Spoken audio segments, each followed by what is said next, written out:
الصيانة اللي الكل بيهملها. تقول لي صيانة والكل بيهملها ازاي؟ اقول لك ايوه، زيت الفرامل بيتغير. زيت الفرامل هو شاره للميه، ماشي، هو مش زيت بالمعنى الحرفي للزيت. طب بغيره كل قد ايه؟ سنة ونص او سنة على حسب المكان اللي انت راكن فيه. هل انت راكن في جراج تحت الارض الرطوبة فيه عالية، ولا راكن في الشمس، ولا عامل ايه؟ انا ما اعرفش. طب اعرف منين ان هو باظ؟ جيل الغطا، بص فيه بفلاش، ماشي، شفت اخره تمام حلو جميل. طب لو لقيته بني يتغير. لو لقيت فيه شوايب يتغير. يتغير ازاي؟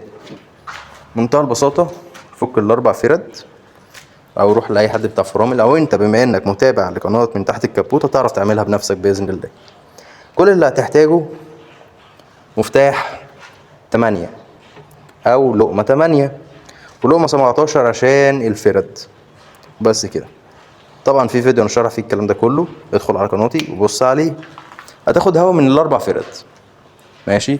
دايما دايما تبص على القربة. القربة لو الزيت فيها نزل المصدر هياخد هوا، ده هيبقى حله اصعب بكتير. طب ماذا بعد؟ لا، ماذا بعد دي كبيرة بس صغيرة دام انت متابع معانا، ماشي. هتاخد الزيت من الاربع فرد، ماشي. لازم تتأكد ان الزيت اتاخد من العجل اللي ورا شمال الاول. ليه شمال الاول؟ عشان هو ابعد مسار عن الزيت، وده اللي هيوفر عليك كتير. دايما خلي حد معاك وانت بتعمل الموضوع ده، هو يدوس فرامل، انت تفتح البلف، ماشي. اول ما الزيت يبطل ينقط تروح انت قافل، قول له سيب، هيسيب، ماشي. لو هو ساب وانت لسه ما قفلتش البلف بتاع الهواء اللي راكب على كليبر كل عجلة، هتاخد هوا ومش هيبقى لذيذة يعني. بس دوس، افتح، اقفل، سيب، دوس، افتح، اقفل، سيب. هو ده القانون بتاعنا في الفرامل.